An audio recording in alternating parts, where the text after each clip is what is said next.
Novel का नाम एक चादर मैली सी। मुसन्नफ रजिंदर सिंह बेदी। बाब नंबर 3। चौधरी मेहरबान दास, उसके भाई घनश्याम और बाबा हरिदास, सबको 7-7 साल कैद सख्त की सजा हो गई थी।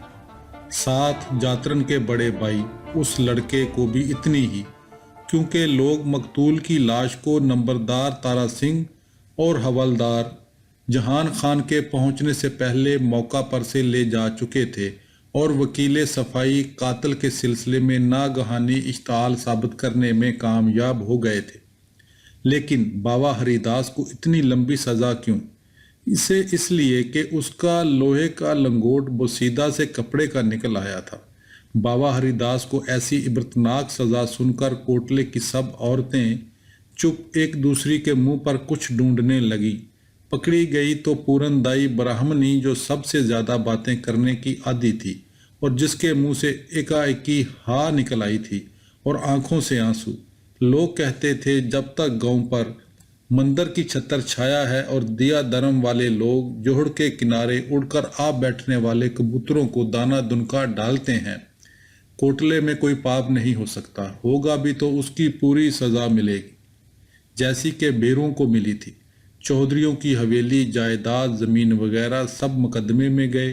धर्मशाला पंचायत के अमल में चली आई। इस सानहे के बाद लोग इतने चौकन्ने हो गए कि उनमें से किसी की भी हिम्मत औरत को सामने से देखने की ना पड़ती थी। अलबत्ता गांव की गज गामनियाँ जब अपनी मस्ती में निकल जाती तो सब उन्हें पीछे की तरफ से जाते हुए देखते और नज़रों से उनके उठते गिरते कोल्हुओं के साथ ताल देते, और कुछ देर में ताल तक देने की हिम्मत न रहती। हजूर सिंह की हड्डियों तक में पानी पड़ गया था। वो चारपाई पर बैठा बुढ़िया की गालियां सुना करता। जिंदा उसे एक दिन रो बैठने की मुंतजर थी। कोई ज़माना था जब हजूर सिंह ने इस औरत को राज कराया था, बड़े बड़े शहरों के चिड़ियाघर और तोता महल दिखाए थे। लेकिन अब वो बेकार बेयारो मददगार घर में पड़ा ग्रंथ साहब के 9वें महल के शुभ गुनगुनाया करता, जो दुनिया की बेसबाती की तफसीर में लिखे गए थे और हजूर सिंह को एक अजीब तरह का हौसला और हिम्मत देते थे। जिंदा रात दिन के 24 घंटे चहका करती। रानी को तो देखते ही बुढ़िया के बदन के सारे तिकले खड़े हो जाते और वो रानी पर अपनी गालियों के छाजों के छाज खाली कर देती। रंडिये, डाइने, चिड़ेले मेरे बेटे को खा गई और अब हम सबको खाने के लिए मुंह फाड़े हुए है। चली जा, जिधर मुंह करना है और कर ले। अब इस घर में कोई जगह नहीं तेरे लिए। रानू एक पल के लिए भी वहां ना रहती, लेकिन पापी मन जो एक जाले की तरह बच्चों के साथ लिपटा हुआ था उसे कुछ भी न करने देता। जितना जिंदा उसे घर से निकालने की कोशिश करती, इतना ही रानू उसके पांव पकड़ती। जिंदगी में यूं एकाएकी बेकीमत हो जाने से वो तेजी से ढलने लगी। जो चीजें उसके बदन में कम हो रही थी वही बड़ी के जिस्म में बढ़ने लगी। वो पर फल जंगल के फूल की तरह ऊपर नीचे दाएं बाएं सब तरफ बेतहाशा खुलने लगी। कभी उस फूल की एक पत्ती गिर भी जाती तो उसकी जगह 2 और निकल आती। अपने आप से बेखबर वो उछलती कूदती चांदनी रात में लड़कों के साथ खेलने निकल जाती। देर से घर लौटने पर दान की तरह फटक दी जाती, लेकिन उस पर जैसे कोई असर ही ना होता। कुछ गरीबी की वजह से और कुछ जानबूझकर रानो उसे फटे पुराने तेल और बसांत में रसे बसे हुए कपड़ों में रखती। बाल बनाने की बजाय बिखेर देती ताकि उस पर किसी की नज़र ना पड़े। बड़ी गोरी चिट्टी थी और पूरों के अल्फाज में उस पे किसी रंगेज की औलाद होने का शुबा पड़ता था। जब कोई मैली नज़र से बड़ी की तरफ देखता तो रानो मरने मारने पर तैयार हो जाती और फिर सब बातों से निपट कर पुकार उठती, गोरा रंग न देई वे रब्बा, सारा पिंड वैर पै गया। गोरा रंग न दीजियो परमात्मा, सारा गांव बैरी हो गया। रानो जितना बड़ी को छुपाने की कोशिश करती उतना ही उसका जोबन इन मैले और बसीदा कपड़ों में से फटकर सामने चला आता। वो इस मासूम और मुतहैयर बच्चे की तरह था जो बाजे की आवाज़ सुनते ही बेख्तियार खिड़की में आ खड़ा होता है। बड़ी को यूं अनजान और बेखुद देखकर रानो सर हिला देती और कह उठती, इस बेबाप की बेटी का अंत बुरा है। जिस दिन किसी दुश्मन की इस पर नज़र पड़ गई ये कहीं की ना रहेगी, और मारे डर के रानो कांपने लगती। उसे सिलान की बीमारी हो गई और बदन की चर्बी यूं गिलने लगी जैसे तत्ते तवे पर मक्खन की डली घुलने पिघलने लगती है।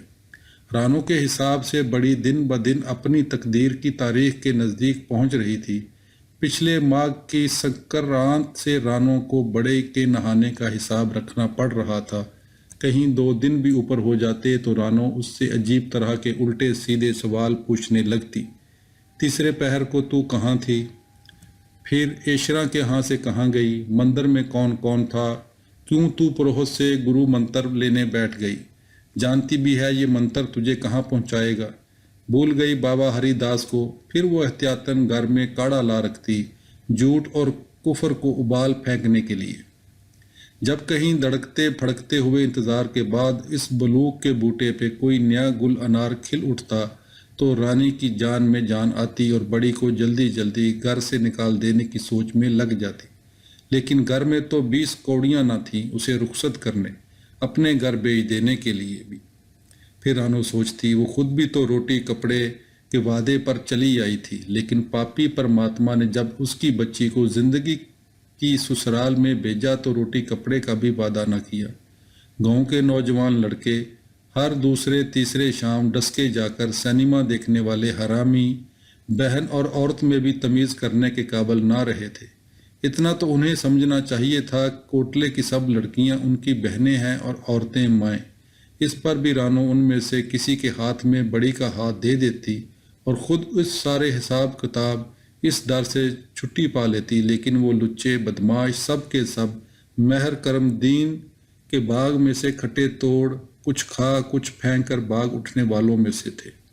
उनकी रखवाली करने वाला कोई न था। जाने बड़ी की किस्मत में वीरू वाल था या डस्का, बुड्ढा गुराया या जामकी, या दूर लाहौर पाशौर। रानो बैठी सोच के गज़ों से जुदाइयों के फासले नापती और फिर एक अजीब अमल से खींच खांचा कर उन्हें सकेटती, छोटा कर लेती। उस पर भी उसे जुर्जुरियाँ आती। बड़ी की मदद से वो उसके दहेज का कशीदा काटती हुई गुनगुनाने लगती। सबना सावरे चलना सब मकलावा हार, एक दिन सबको अपनी ससुराल चल देना है, एक दिन सबका कोना होगा। लेकिन उसका अपना कोना, उसकी अपनी ससुराल जो अब मायका हो चुकी थी। दिमाग और कशीदे की इसी उधेड़ बुन में रानो ये भी भूल जाती वो गीत जिंदगी का नहीं मौत का था।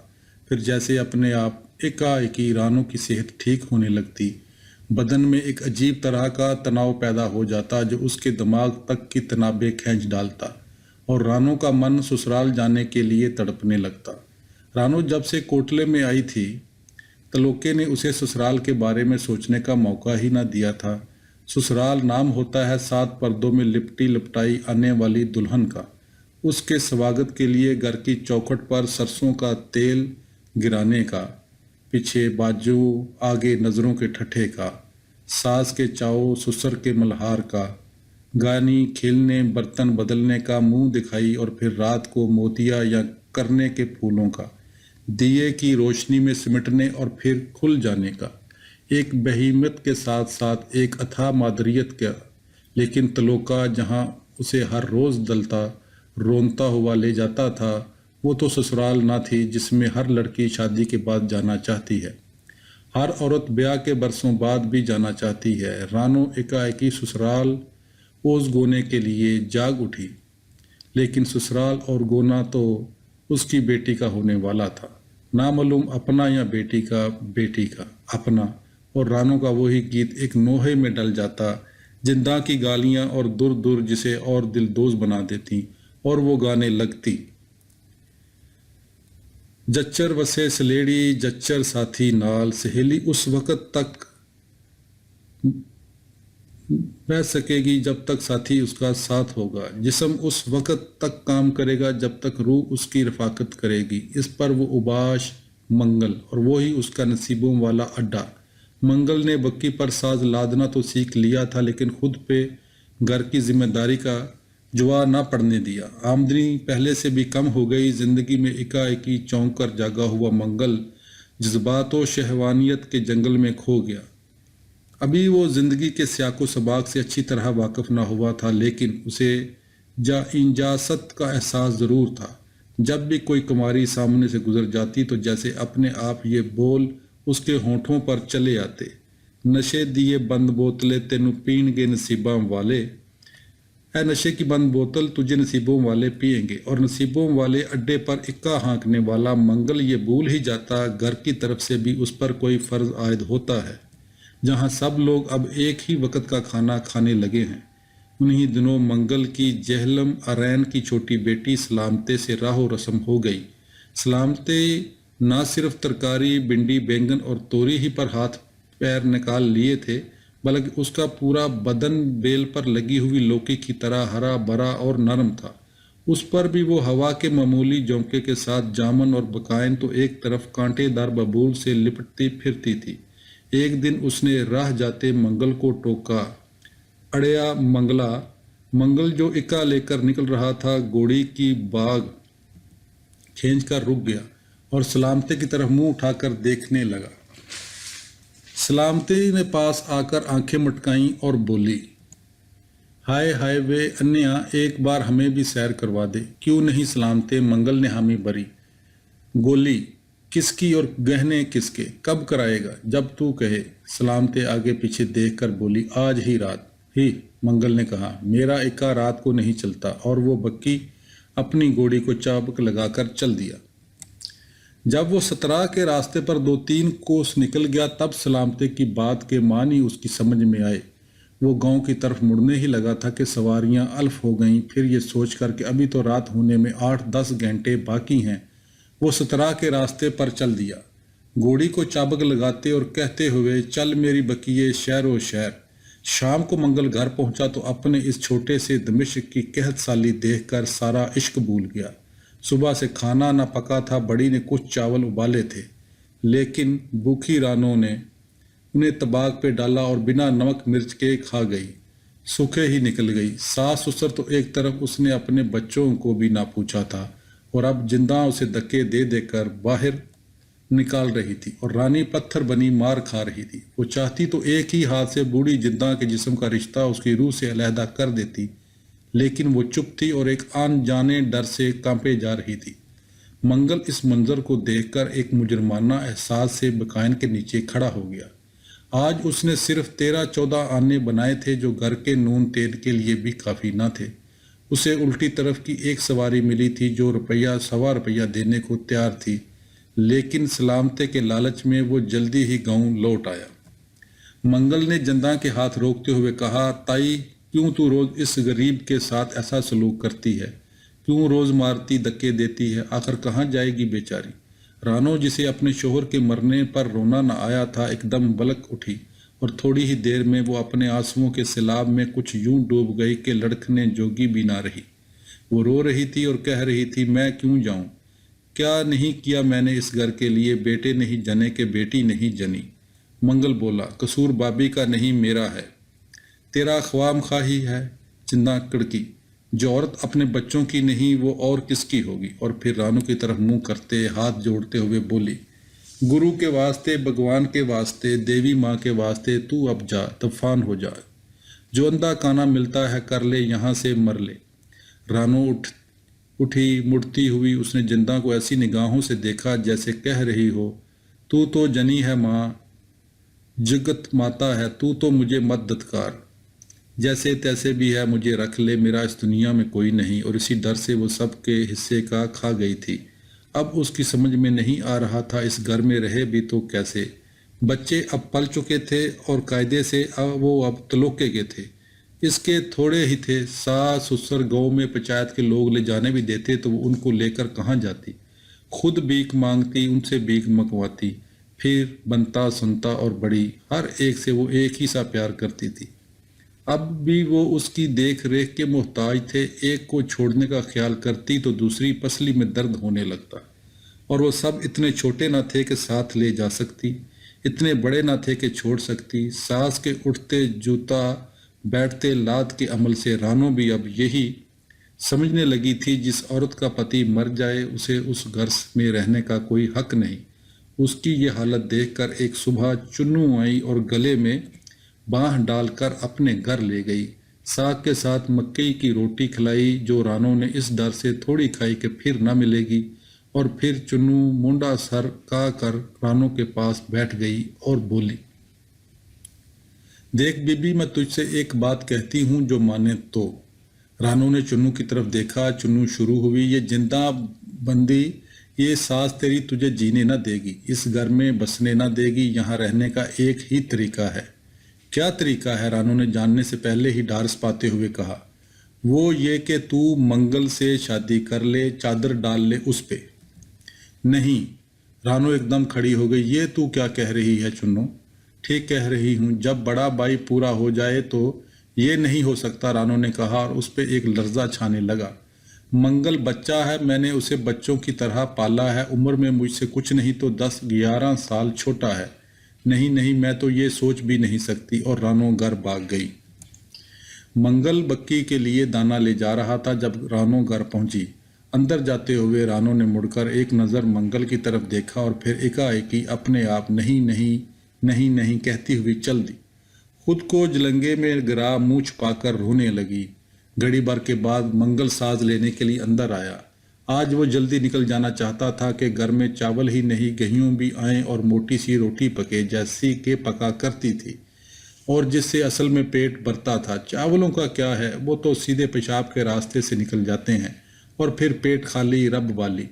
हो सके तो एक आध तरकारी भी हो जाए, जिसके स्वागत के लिए मुंह की सड़क पर अभी से छिड़काव होना शुरू हो गया था।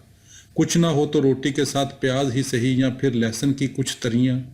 वदिया के हाथ से लस्सी आ जाएगी और उसमें नमक और लाल मिर्च डालकर रोटी खा ली जाएगी। इन सब बातों से ज़बान और तालू मिलकर भी अभी से चटाख चटाख करने लगे थे। एक हाथ से साज का गोरख धंधा समेटकर मंगल ने रानो की तरफ देखा और बोला, कलगी कहाँ है घोड़ी की?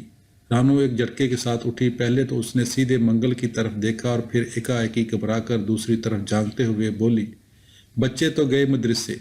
मंगल ने हैरानी से रानो की तरफ देखा और कहने लगा, हद हो गई भाई, मैं चतर मित्री बक्की की बात कर रहा हूँ और तू बच्चों की। और फिर ये देखने के लिए कि रानो को हुआ क्या है, उसने आगे बढ़कर उसे छू दिया। रानो बिजली की सी तेजी के साथ खड़ी होकर चिल्ला दी, मत हाथ लगा मुझे। मंगल ने घबराकर हाथ खींच लिया और अपनी उंगलियों की पोरों को देखने लगा। फिर उसे कलगी मिल गई, जिसे साज में लगाते हुए बोला, इतनी सियानी, इतनी समझदार होकर अब तक रात की बात लिए बैठी है। और फिर वो बाहर निकल गया। रानो उठकर दरवाजे तक गई और पीछे से मंगल को जाते हुए देखती रही। कोई देर में गली के नुक्कड़ ने लपक कर मंगल को छुपा लिया। अब हीर गाते हुए उसकी सिर्फ आवाज आ रही थी, हीरा आख्या जोगिया झूठ बोले, कौन रुखड़े यार मनाउंदा है। ऐसा कोई ना डिठा मैं ढूंढ थकी, जेड़ा गईयां नू लियाउंदा आवे। हीर ने कहा है, जोगी तू झूठ कहता है, रूठे यार को मनाने कौन जाता है। मैं ढूंढते थक गई, ऐसे कोई ना देखा जो जाने वालों को वापस ले आए। बाब नंबर 4। चुन्नू ने पूरनदाई से बात की। पूरनदाई ने अपने शोहर ज्ञान चंद से, जो गांव का सरपंच था और उस वक़्त कोटले की मतनाज़ा फ़िया ज़मीन के टीले टिब्बे खदवा कर नीची ज़मीन पर मिट्टी डलवाते हुए रास्ता हमवार कर रहा था। उसने जोरों से मंगल के घर की हालत सुनी तो बोला, हाँ हाँ ठीक है, रानी बेचारी और कहाँ जाएगी, क्या करेगी। और फिर कुछ सोचते हुए बोल उठा, मंगल तो रानी से बहुत छोटा है, तो क्या हुआ। पूरो बोली, उसे कौन सी हीर मिल जाएगी। घर में खाने को नहीं, बदन पर कपड़ा नहीं, दोनों का काम हो जाएगा, दोनों सुखी हो जाएंगे। और फिर गांव के सरपंच को डराने के लिए वो कुछ और भी अपने शोहर के करीब चली आई और कहने लगी, तुमने सुना सलामते से उसका। नहीं नहीं नहीं, तो मैं तो कहती हूँ इन अराइयों, इन मुसलों को गांव से निकाल ही देना चाहिए। ये जहलम और तीनों बेटियां उसकी जो ब्याही हुई हैं, वो भी और जो नहीं वो भी, सब ऐसे घूमती हैं जैसे कुतिया। तो कहे जाएगी, मतलब की बात भी बताएगी। ज्ञानचंद ने बेसब्री से कहा और बोला, कुछ हुआ? अभी तो कुछ नहीं, हाँ हो जाएगा। ज्ञानचंद क्या उम्मीद लेकर सुनने आया था, लेकिन सब मजाक करकरा हो गया। वो बोला, कुछ हुआ तो वही हाल होगा उसका जो चौधरी मेहरबान दास का हुआ, लोहे के लंगोट वाले बाबा हरिदास का हुआ। पूरनदाई ने अपनी नजरें झुका ली। ज्ञानचंद मैंने खेज निगाहों से उसकी तरफ देखते हुए बोला, मत ये समझना अब के मुकदमे में सिर्फ मर्द ही भुगतेंगे। जब तक औरतें बराबर का हक नहीं मांगती थीं ठीक था, अब लें बराबरी का हक। मैं एक बात पूछती हूँ, पूरनदाई ने कहा, तुमने जेहलम को धर्मशाला में क्यों बुलवाया है? वो अंदर ही अंदर हरिदास के नाम की बिस गोल रही थी। धर्मशाला में कहाँ बुलवाया है? वो तो महर करम दीन के बाग में। ज्ञानचंद ने कुछ हकलाते फिर फौरन ही रास्ता पाते हुए कहा, मुसलमान होकर वो धर्मशाला में कैसे आ सकती है? अच्छा, अब धर्मशाला की जगह करमू के बाग ने ले ली। अरे नहीं री सुदैन, उसने बाग के सब केले तोड़ लिए, तुम्हारे बाग के तो नहीं तोड़े। बाड़ मजबूत थी, ज्ञानचंद ने मुस्कुराते हुए कहा। नहीं तो वो क्या कमी करती? बाड़ मजबूत थी या पहले ही आते जातों ने तोड़ लिए? ज्ञानचंद का चेहरा स्याह पड़ गया। पूरों से नजरें बचाते हुए वो बोला, अच्छा अच्छा, तू बात करने आई थी मंगल की? मंगल की नहीं, रानी की, पूरों ने तरदीद की। रानी की सही, ज्ञानचंद बोला। मैं तो समझता हूँ उसे मंगल के साथ चादर डाल ही लेनी चाहिए। यूं भी गांव में आई हुई औरत बाहर क्यों जाए, इधर उधर क्यों झांके? इसमें गांव के हम सब मर्दों की बदनामी होती है। और फिर मजदूरों की तरफ मुंह करते हुए ज्ञानचंद ने बुलंद आवाज से कहा, कामियों गबरू, सब जमीन बराबर कर दो, कहीं भी ऊंच नीच न रहे। और तन आवर जवान कसी और कदालों से काम में लग गए। उनके जिस्मों पर तेल लगे कसे हुए पट्टे दूर दूर तक हवा में जलोतियां मारने रोशनी में चमकने लगे। और ज्ञानचंद सोचने लगा, हमारे देश पंजाब में जहां औरतों की कमी है, क्यों मर्दों से उनका हक छीना जाए? क्यों एक औरत को बेकार जलने सड़ने दिया जाए? फिर वो गांव की पंचायत से अलग हो और हजूर सिंह की बाटिया बरादरी से अलग मिलने के लिए चला गया। मंगल की गैर हाजिरी में कुछ लोग बड़ी को देखने आए थे। बड़ी मासूम कुछ ना जानती थी। दादी के कहने पर मेहमानों की कदर खिदमत के लिए दौड़कर चुन्नू के वहां से बर्फी ले आई, जिसमें मावा कम था और शक्कर ज्यादा। नफागीर दुकानदारों ने 1 सेर मावे से 5 सेर बर्फी बनाई थी और शहर की ये बीमारी गांव तक चली आई थी। वो 3 आदमी थे, एक अधेड़ उम्र का तकरीबन बूढ़ा और बाकी के 2 जवान। एक तो साफ इस बूढ़े का बेटा मालूम होता था और दूसरा शायद उसका दोस्त था। हो सकता था भाई ही हो, लेकिन शक्ल बाप पर ना गई हो। दादी के इशारे पर वो बड़ी को उठते बैठते, अंदर आते बाहर जाते देख रहा था। निगाहों से तोल रहे थे। नौजवान की निगाहें तो फिर उचट कर पड़ती थी, लेकिन बूढ़े की सीधी और जहां पहुंचती वहीं चिपक जाती। आखिर जब बड़ी नीचे गड़े में से पानी डालने के लिए बैठी और फैली तो बूढ़े ने हंकारते हुए कहा, हाँ। और फिर बोला, ठीक है, सब ठीक है। इस वक्त बड़ी के माथे पर से किसी ख्याल की परछाइयां गुजरी और इससे पहले कि दादी जिंदा उसे बाहर जाने का इशारा करती, बड़ी एक ही जकन से बाहर भाग गई और अपने पीछे एक ऐसी खुशबू छोड़ गई जो नौखेज लड़कियों ही के बदन से आती है। 1000 रुपये से आते आते 550 पर फैसला हुआ। इस पर जिंदा को सोचने का मौका देकर अपनी तसल्ली तशफ़ी करते हुए वो लोग चले गए। हराफा ने मौका भी ऐसा तलाश किया था जबकि रानो गांव की दूसरी औरतों के साथ कपास चुनने गई थी। जिंदा अब सोच रही थी ये रकम इन लोगों से लेगी कैसे, लड़की उन्हें देगी कैसे। रानो से तो पूछना ही पड़ेगा, लेकिन उसे तो वो अपने दिल से, अपने घर से हमेशा के लिए बेगाना कर चुकी थी। रानी लौटी तो जिंदा उसे लेपो पोतियां करने लगी और जब उसे पास बिठाकर जिंदा ने उसकी बगल में अपनी बूढ़ी जरियों मारी बाह डालते हुए कहा, तो जन्म जन्मतर की बहू मेरी, तू रानों का माथा ठनका। जब ही बड़ी ने बाहर से आते हुए माँ को अंदर आने का इशारा किया, जिसे जिंदा की तकरीबन अंधी आंखें ना देख सकी। रानो उठकर अंदर गई तो बड़ी ने अपनी ठीठ जबान में माँ से सब कह दिया। 550 की बात भी सुना दी। वो दरवाजे के पीछे से सब सुनती रही थी। रानो बड़ी के मना करने पर भी लपक कर बाहर चली आई। वो अपनी औकात, अपनी हिम्मत, इस घर में अपना दर्जा, सब कुछ भूल चुकी थी। वो उस कुड़क मुर्गी की तरह थी जो अपने अंडे बच्चों को बचाने के लिए शिकरे और बाज पर भी झपट पड़ती है। आज कौन आया था यहाँ? किसकी हिम्मत पड़ी ये दहलीज फांदने की, मेरी बेटी का सौदा करने की? जिंदा एक ना औरत किस्म की मदाफत पर उतर आई। नहीं दैये रानिये, वो तो ऐसी ही बात कर रहे थे। अब हर किसी का मुंह थोड़ा पकड़ा जा सकता है। हाँ, पकड़ा जा सकता है, जुलसा जा सकता है। रानो कोई सुन थोड़ी रही थी। उन हराम जादों की जबान काट देना थी, मुंह में लुट लुट करता हुआ चू ठोंस देना था। मेरी बेटी जिसकी एक एक बाह, एक एक उंगली, एक एक पूर लाख लाख की, उसकी एक एक तकनी नज़र में सौ सौ मुखा मुकश, लोगों की एक एक नज़र में उम्र कैद। तेरी बेटी है, जिंदा बोली। मेरी भी तो कुछ होती है, मेरी भी तो पोती है। पोती बहू से होती है, जब बहू ही नहीं तो फिर पोती कैसी। और फिर एक लंबी सी घसटती हुई खबरदार कहते हो हाथ लपकाते हुए रानू अंदर चलेगी। आखिर वही जलंगा, वही रोना। हाय, अब मैं बेटी को बिकते देखूंगी। मैं तो सिर्फ कुछ लेके नहीं आई थी तो ये दर दशा हुई। ये तो बिक जाएगी और वो बात बात पे उसकी हड्डियां तोड़ेंगे, नोच नोच के खाएंगे, कहेंगे तुझे ऐसे ही तो नहीं खरीद के लाए, दाम दिए हैं। तलोक के मरहूम के ज़माने में आखिरी यही हरबा था रानी का, दिया तो नहीं दिया, लिया तो कुछ नहीं। ब्याह कर लाए हो, खरीद के तो नहीं लाए। और ये बेटी मेरी बिक जाएगी, घर में खाने को कुछ नहीं, ब्याह होगा भी तो कैसे। एक लम्हे के लिए उसे ख्याल आया, आज मेहरबान दास चौधरी होता, एक ही रात में बेटी का जहेज तैयार कर लेती और फिर उसे अपने सामने तोतियां बजाती, नाचती गाती हुई बारात सेहरे बांधे हुए लड़के के हवाले कर देती। और जब डोली उठती तो दूर खड़ी देखती, रोती, देखती, लेकिन कभी न कहती, बेटी तेरे सुहाग के लिए रात एक माँ ने अपना सुहाग लुटा दिया।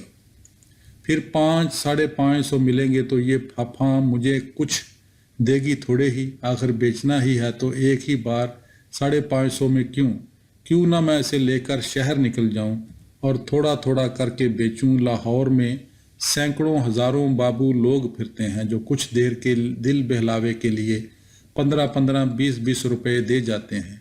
खाने को चंगी चोखी मिलेगी, पहनने को रेशम, खेन कबाब।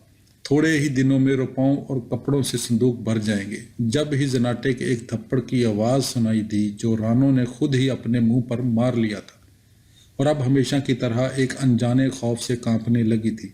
जिंदा रानो का आखिरी फिक्रा सोच रही थी, पोती बहू से होती है, जब बहू ही नहीं तो पोती कैसी। इसी वक्त ज्ञानचंद, केसर सिंह, जगू, दुल्ला, करमदीन और गांव के दूसरे आदमी चले आए और आकर हजूर सिंह के पास बैठ गए। जिंदा को भी बुलवा लिया और रानी के चादर डालने की बात यूं छेड़ दी जैसे ये भी कोई झगड़ा है जिसका फैसला पंचायत को करना चाहिए। चादर की रस्म की बात शुरू हो गई। हजूर सिंह ने समझा इस उम्र में जबकि वो मरने के करीब है, पंचायत बरादरी के लोग उसकी बेइज्जती करने, उसे आखिरी ठोकर मारने आए हैं। लेकिन जिंदा औरत की सरीउल अकली से यकायक बात की तह तक पहुंच गई, बल्कि इससे भी कहीं दूर आगे, बहुत आगे निकल गई। एक लम्हे के लिए उसे ख्याल आया, इतना नज़दीक, इतने करीब का ख्याल उसे पहले क्यों ना आया। फिर उसे याद आया, हाँ आया था, लेकिन जब बड़ी कितनी छोटी थी। अब रानो फिर उसकी बहू हो सकती है और बड़ी उसकी पोती। और जब हजूर सिंह ने पंचों की तरफ देखकर आंखें फड़फड़ाईं तो बूढ़ी दांत निकालकर उसकी तरफ बढ़ी। डब्बू की बूढ़ी मरी थोड़ी थी, वो तो जिंदा थी। जिंदा जिंदा बोली तो बीच में मत बोला कर बुड्ढे, ना मरे ना जान छोड़े। जानता भी है क्या क्या इंसाफ हो रहे हैं इस दुनिया में कि इस जन्म का अंधा तो अगले जन्म का भी अंधा। पंच मौजूद थे जिन्होंने बुड्ढे बुड्ढी का भी फैसला करा दिया और आखिर हजूर सिंह और जिंदा दोनों की मंजूरी लेकर चलने लगे। उनके जाने से पहले बुजुर्ग होने के नाते जिंदा ने सबको आशीर्वाद दी। इन सब की पीठ मोड़ने की देर थी कि रानी बड़ी बपरी हुई मंजर पे चली आई। तो तू बड़ी के ब्याह की बात करने जा रही थी फाफा, बीच में मेरा मुर्दा क्यों निकाल बैठी। और वो बके जा रही थी, शर्म है तो कुछ खा मर, घर में बेसों होलदलीलियां पड़ी हैं वाफर। हे देवी माँ, ये जोहड़ के गदले पानी में डूब डूब रे, ऊपर से आटे वाली मशीन कूक कूक करे। तू मेरी चम्मों से क्यों नहीं कर लेती, बनते के हाँ क्यों नहीं बैठ जाती, सुनते पे क्यों नहीं चादर डाल लेती। मैं इससे ब्याह करने जाऊंगी जिसे मैंने छाती निकाल निकाल कर। जब ही कोई हाथ रानी के बालों पर पड़ा और वो उल्टती हुई दीवार के पीछे कूड़े के ढेर पर जा गिरी। उठी, नजरें साफ हुई तो सामने चुन्नू खड़ी थी और दांत पीस रही थी। रंडिये खस्म खानिए इधर मर। और फिर उसे मकान के पीछे खोले में, जहाँ गांव के लड़के लड़कियां रात के अंधेरे में मिला करते थे और यहाँ चोर सेंध लगाते थे, ले जाते हुए बोली, हम तेरे भले की करें कुती और तू फैलती जाए। नहीं चुन्नू नहीं, रानो ने उसके सामने दुखड़ा रोते हुए पाँव पकड़ते हुए कहा। वो बच्चा है, मैंने कभी उसे इन नज़रों से नहीं देखा। चुन्नू बोली, देख, तुझे इस दुनिया में रहना है कि नहीं रहना, इस पेट का नरक भरना है कि नहीं भरना, इस अपनी शर्म को डांपना है कि नहीं डांपना। बड़ी आई नजरों वाली, कहा नहीं बुल्ले शाह ने, बुल्लिया रबदा की पाना, इधरों पुटना उधर लाना। बस इधर से निकाल कर उधर डाल देने की बात है। पहले उसे इन नज़रों से नहीं देखा तो अब देख मर दिए। रानो अपने तस्वर में मंगल को देख रही थी। चुन्नू बोलती चली गई, सोच तो मोइये, 2 शादियां यहाँ किस माँ जाई को मिलती हैं करने को। जिसके साथ हो गई सो हो गई, बीच में 2-4 हो जाते हैं, लेकिन वो कोई अच्छी बात है। हर वक्त डर से जान निकली रहे। हाँ, मर्दों की बात अलग, ये दुनिया उनकी। कोई पूछता भी है, कोई जो बाहर से आकर तेरे मंगल से करेगी, तू क्यों ना करे। सलामती की सुनी है ना तूने, खीर वो सब बातें छोड़, तुझे अपनी बेटी का ब्याह भी करना है कि नहीं करना। रानो फिर चौंक गई। अपना ब्याह के बेटी का अपना।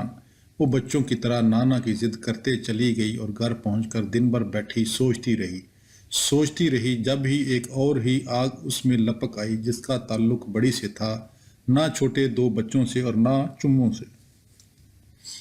कोई और ही नापैद बच्चे उसके पेट में मचलने लगे थे। शाम के करीब पूरो आई तो रानो बीमार पड़ी थी। एक पट्टी सी सर के गिर्द कसकर बांध रखी थी। बड़ी चुन्नू मौसी के यहाँ जाकर आटे की चिड़ियाँ सी बनवा कर ले आई थी और रानो ने उन्हें अपनी कनपट्टियों पर चिपका रखा था और वो चिड़ियाँ दाना दाना करके रानो की सारी गर्मियाँ चुन रही थी। पूरन दाई ने थोड़ी मिजाज पुरसी की और फिर मुस्कुराते हुए कहा कि उन्हें कैसा बुखार है, और रानो मुंह मोड़कर मुस्कुरा दी। इस पर पूरी कायनात एक मखदूश से तरीके पर खुल उठी। पोरो हंसी, बड़ी कुछ ना जानते हुए भी हंसी के इस इक्का दुक्का मौका से फायदा उठाकर खिलखिला उठी। नामालूम कब और कैसे संतों, महात्माओं, राधे कृष्ण और शिव पार्वती की तस्वीरें अपने आप चौखटों में जा टिकी थी और इन देवी देवताओं के चेहरों पर दुनिया भर की मोहब्बत का नक्श दुवाम हो गया था। बड़ी की खुली से बकाइन पे आए हुए तोते चहचहाते हुए उड़ गए। मंदिर के सुनहरी किलसों पर सूरज ने अपना आखिरी गुलाल खंड दिया और घंटियां बजने लगी। एकदम कहीं से मंगल आकर दरवाजे में खड़ा हो गया। वो खुश था, बहुत खुश। आज उसने 7 रुपए कमाए थे, जो उसने मामूल की तरह आते ही रानो के हाथ में थमा दिए और पूरनदाई बोल उठी, ले ये पहली कमाई, वो कमाए तू खा। और रानी ने घबराकर पैसे हाथ से छोड़ दिए। नोट भंडारे की तरह उड़ने लगे और सिक्के कच्चे फर्श पर गिरकर कोने खिदरे तलाश करने लगे। मंगल ने हैरान होते हुए कहा, हंस क्यों रही हो चाची? चाची बोली, ये तो अपनी उससे पूछ। और फिर उसे घबराई हुई रानी के पास अकेले में छोड़कर बड़ी को बाहर घसीटती हुई पूरनदाई चल दी। मंगल पीछे बेवकूफ़ों की एक मखसूस पुरखलूस हंसी हंसा और कहने लगा, कोटले की सब औरतें इस काबिल हैं कि। रानो ने बीच ही में बात काट दी, मर्द कम हैं। मंगल कुछ न समझा। दोनों अपने अपने जाल और उसकी गंडियों में फंसे हुए थे। मंगल ने अपनी ट्रंकी में से कुर्ती उठाई, जो कभी भले ज़माने में उसने पेशावर से मंगवाई थी, जिसके गब्बे पर ऊन का कशीदा था और लोकाट के फूल से बने थे। उसे हाथ में लेकर लहराता हुआ वो बाहर निकलने लगा, कहते हुए, कम से कम मर्दों की बात समझ में तो आती है। मर्दों की मर्दों को समझ में आती है, रानो बोली, और औरतों की औरतों को। और फिर उसने आंखें मटकाईं। जो फन उसे लाखों करोड़ों सदियों से आता था। मंगल ने जी ही जी में सोचा, रानी ठीक कहती है। क्या उसे मालूम था आज दारे के गुप्त अंधेरे में, जहाँ चौधरी के मकान का मलबा पड़ा है, शहतीर के पीछे मैं और सलामते एक नई ही इमारत की नींव रख रहे होंगे। उसने दरवाजे में से मुड़कर रानी से कहा, ये तू आज क्या मर्द औरत का झगड़ा ले बैठी है? वो ही तो झगड़ा है सारा।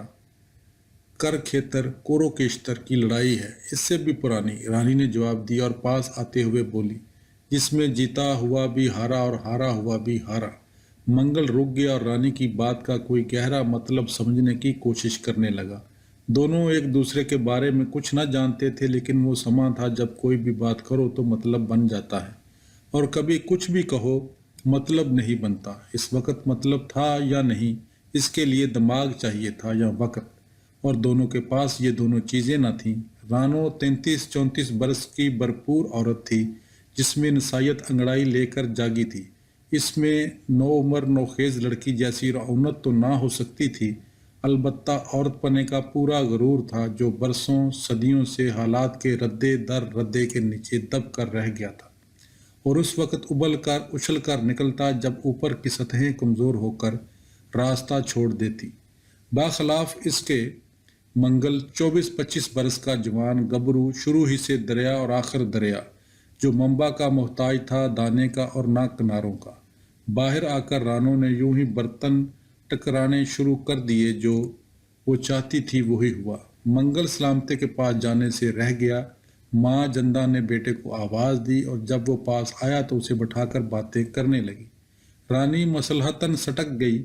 बड़ी को और जड़वां बच्चों को खेलने के लिए बाहर भेज दिया गया। रानी जाकर दरवाजे के पीछे खड़ी हो गई, जो हमारी दुनिया की अक्सर औरतों की जगह है। जिंदा ने अभी बात चलाई ही थी कि मंगल समझ गया। पगड़ी में से उसके बाल जैसे अपने आप बाहर आने लगे, और वो उन्हें एक हाथ से उठा दूसरे हाथ की उंगली से अंदर करने की कोशिश करने लगा। दिए की मिटमेली रोशनी में उसका चेहरा खून के एकाएकी दौरे से लाल होता हुआ दिखाई देने लगा।